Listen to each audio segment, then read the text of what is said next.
Bonjour tout le monde, bienvenue à cette quatrième capsule lexique vulgarisation du langage utilisé en intervention.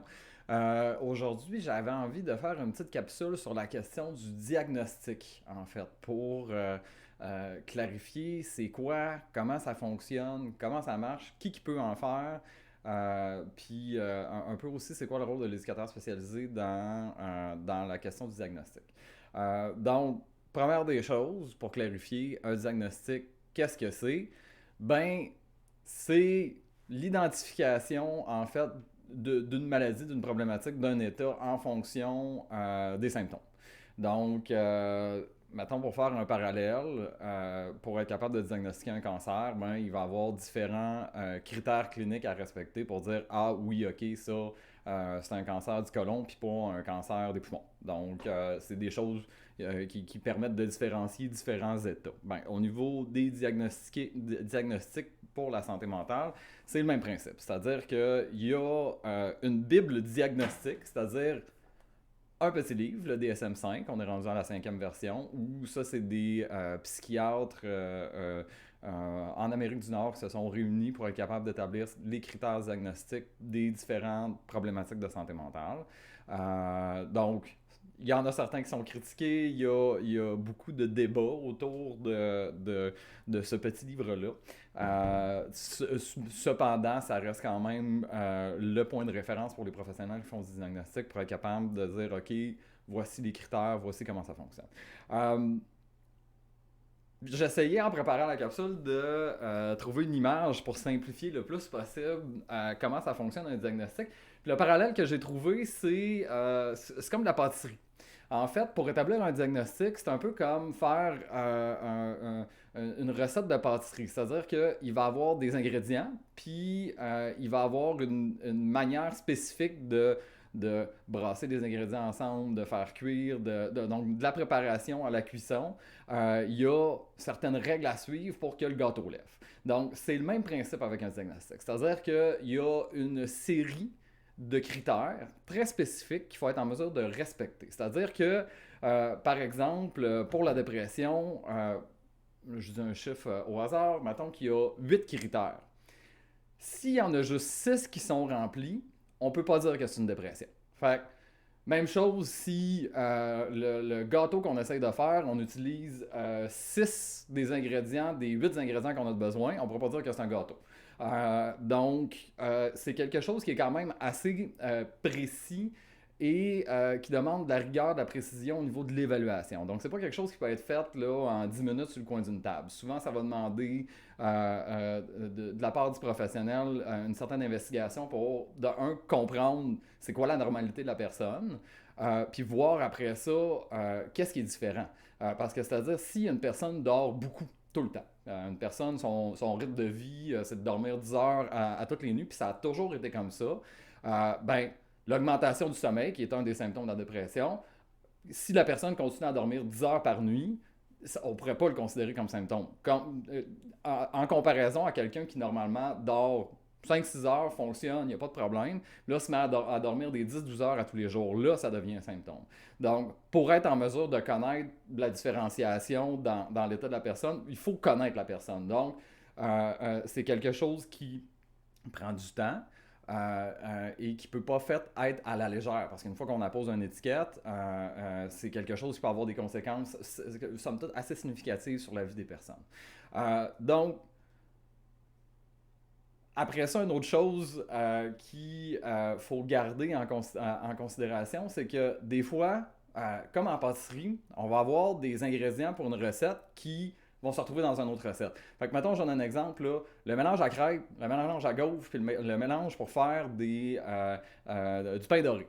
C'est à peu près tout à base d'œufs, de lait puis de farine. Sauf que sont mélangés différemment, sont mélangés dans un ordre différent. Des fois, on rajoute d'autres ingrédients pour donner un résultat différent. C'est un peu la même chose avec les diagnostics. C'est-à-dire que l'anxiété, ça peut être un symptôme de dépression, mais ça peut être aussi un symptôme de trouble anxieux généralisé. Ce qui veut dire que, encore une fois, pour être en mesure de dire, OK, qu'est-ce qui est quoi, où, puis comment, on ne peut pas s'improviser. C'est la même chose à la maison. Si on lit sur Internet une liste de symptômes, puis là, on se dit, oh my God, c'est sûr, j'ai ça. C'est pas si simple que ça. Donc, c'est mieux de toujours en parler avec un professionnel quand on a des inquiétudes à ce titre-là. Donc, quand je dis d'en parler avec un professionnel, c'est-à-dire qu'il y a seulement certains professionnels spécifiques qui sont en mesure d'apposer des diagnostics. Donc, évidemment, le premier, c'est les médecins. Mais bon, ce qu'il faut prendre en considération, c'est que les médecins, c'est des généralistes, donc ils touchent à tout. Donc, autant le corps que l'esprit, ils ont des connaissances à tous les niveaux. Cependant, ce n'est pas des spécialistes au niveau de la santé mentale. Donc, même si vous allez voir votre médecin de famille, c'est possible qu'il fasse comme « Ah oui, peut-être, je pense que… » mais il va préférer vous référer à un médecin spécialiste. Comme si vous avez un problème cardiaque, il va vous référer vers un cardiologue. Ben, c'est possible que dans un cas où il y a des problématiques de santé mentale, vous allez être référé vers un psychiatre. Les psychiatres, c'est des médecins spécialistes. C'est-à-dire qu'en plus de leur cours de médecine, eux, ils ont un 5-6 ans d'études supplémentaires spécifiquement au niveau de la santé mentale. Donc, au même titre que le médecin, le psychiatre peut faire du diagnostic, il peut prescrire la médication, mais il peut aussi faire l'évaluation physique. Parce que des fois, pour être en mesure de dire, OK, est-ce que les symptômes au niveau de la santé mentale sont reliés à une problématique de santé mentale ou il y a une cause physiologique? Par exemple, un dérèglement au niveau de la glande thyroïde peut provoquer des symptômes au niveau de la santé mentale. Donc, il faut être capable d'aller éliminer certaines causes pour être capable d'arriver à un diagnostic spécifique. D'autres professionnels qui peuvent faire des diagnostics psychologiques, donc faire une évaluation de l'état psychologique de la personne, c'est les psychologues. Eux n'ont cependant pas le pouvoir de prescrire la médication. Donc, ils peuvent dire oui, OK, psychothérapie, établir un plan de traitement, établir certaines stratégies, recommander à ce que la personne aille voir le médecin pour se faire prescrire de la médication, mais en tant que tel, la limite s'arrête à dire ah oui, je considère qu'en fonction de tel critère diagnostique, vous avez un trouble anxieux généralisé. Au-delà de ces trois professionnels-là, il y en a une autre catégorie, donc les neuropsychologues, qui, eux, c'est un petit peu différent. C'est-à-dire que leur spécialité, ça va être le cerveau. Donc, c'est vraiment le fonctionnement cognitif et les impacts des problématiques neurologiques sur le comportement. Donc, c'est pas un neurologue. Donc, neurologue, neuropsy, c'est deux choses complètement différentes. Les neuropsychologues, c'est vraiment la relation entre le cerveau et les comportements quand il y a des dérèglements au niveau du fonctionnement.